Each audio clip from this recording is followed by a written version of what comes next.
Comment réaliser un état des lieux? C'est ce que nous allons voir ensemble dans cette vidéo. Je te souhaite un très bon visionnage.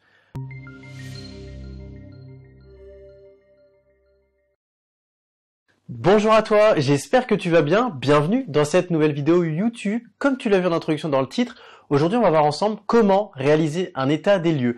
Alors c'est quelque chose qui peut paraître très simple et tout bête, mais c'est un sujet que j'aime bien aborder. Pourquoi?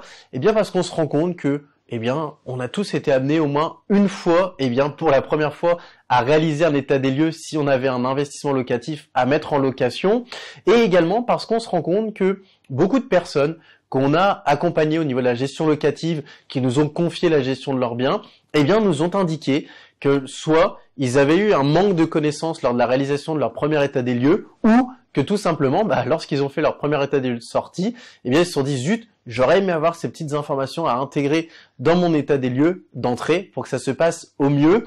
Et donc dans cette vidéo, justement, je vais te donner les petits trucs et astuces que je peux te partager pour t'aider à réaliser le meilleur des états des lieux et tout simplement, à te protéger en cas de déconvenue au moment de la sortie, puisque tout simplement, il faut savoir que l'état des lieux, c'est un document qui juridiquement t'engage et te lie vis-à-vis de ton locataire.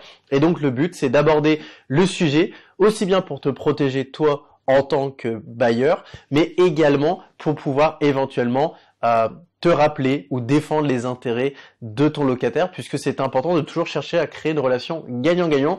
Je vais donc dans cette vidéo te donner toutes les astuces. Alors, la première astuce que je peux te partager, c'est le fait que au niveau de l'état des lieux qui sera réalisé d'une façon papier, c'est d'avoir un état des lieux qui est le plus précis possible. Le but, c'est d'avoir un état des lieux qui est fait pièce par pièce, où on va vraiment détailler un maximum. On va parler des sols, on va parler des murs, on va parler des fenêtres, on va parler des aérations, on va parler de tout ce qu'on peut trouver dans la pièce en essayant d'être le plus précis possible.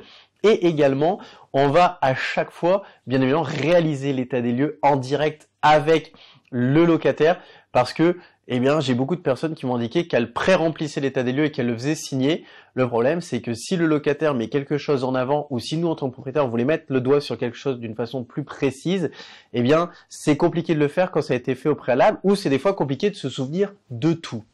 La deuxième chose, pour les personnes qui font du meublé, je vous invite une nouvelle fois à lister, mais une nouvelle fois avec du détail. C'est-à-dire que par exemple, ne mettez pas présence de couverts, mettez la présence de 4 fourchettes, 4 couteaux, 4 cuillères.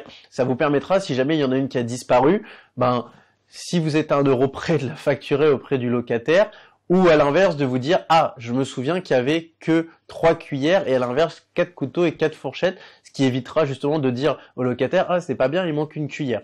Donc ça, c'est vraiment une petite précision que je peux vous donner parce que c'est quelque chose que j'ai vécu à titre personnel où justement j'ai eu le cas où je ne sais pas pourquoi dans mon logement j'avais 4 assiettes pour les grandes assiettes pour dîner et j'avais 3 assiettes à soupe et j'étais persuadé que j'en avais mis 4. En fait, heureusement, le fait d'avoir mis une précision dans l'état des lieux a permis de me rappeler que non, c'était pas le locataire qui l'avait volé, intentionnellement conservé ou cassé, mais c'était bien moi qui n'en avais mis que 3 à disposition.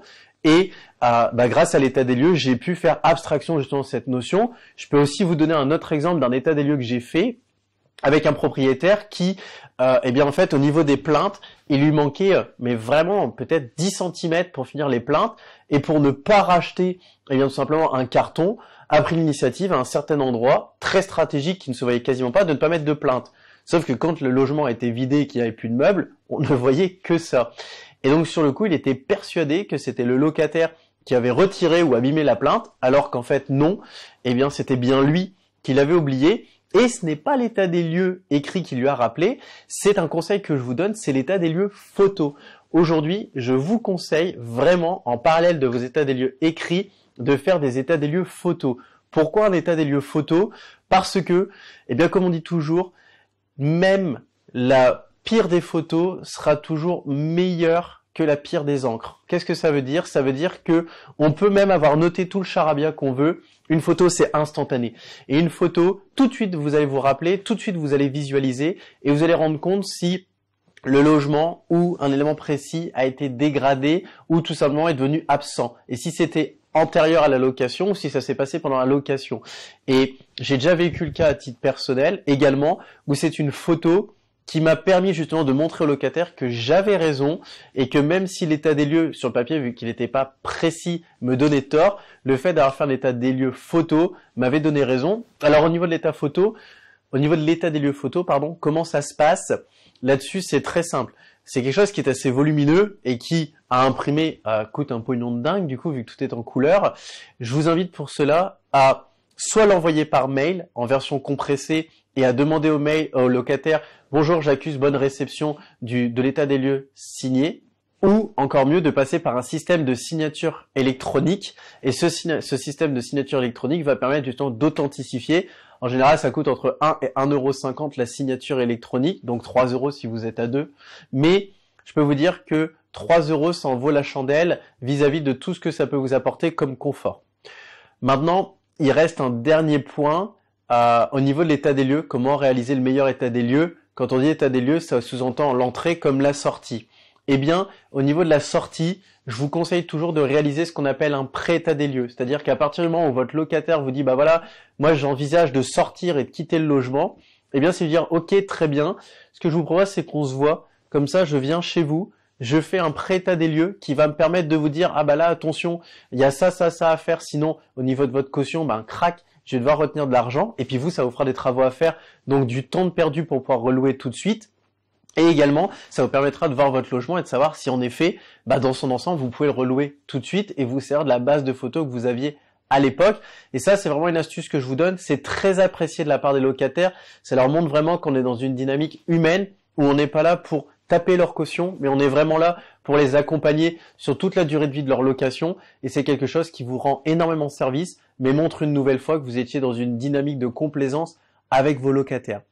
Voilà, c'était une très courte vidéo, mais qui, je l'espère, aura répondu à toutes vos questions. Si vous en avez des complémentaires, comme d'habitude, n'hésitez pas. Vous avez l'onglet commentaires qui est fait pour ça. Je vous y répondrai avec plaisir. Et également, comme j'aime le dire, si la vidéo a retenu votre attention, n'hésitez pas à laisser un like. C'est vraiment une façon de me remercier et d'aider la chaîne YouTube à se développer. Aujourd'hui, vous êtes plus de 1000 et j'ai hâte de dire un jour peut-être vous êtes plus de 10 000. Le but étant de toujours pouvoir accompagner un maximum de personnes. Et puis du coup, dans le prolongement de tout ça, si tu n'es pas abonné, n'hésite pas à cliquer sur le bouton s'abonner. C'est 2 vidéos par semaine qui sont complètement gratuites, qui sont bourrées de trucs et astuces et de conseils et qui vont pouvoir t'apporter énormément de valeur. Aujourd'hui, c'est quelque chose qui devient rare sur YouTube, donc vraiment, n'hésite pas. Voilà, cette vidéo touche définitivement à sa fin. Je te souhaite de très bons investissements et je te dis à très bientôt pour une prochaine vidéo. Ciao!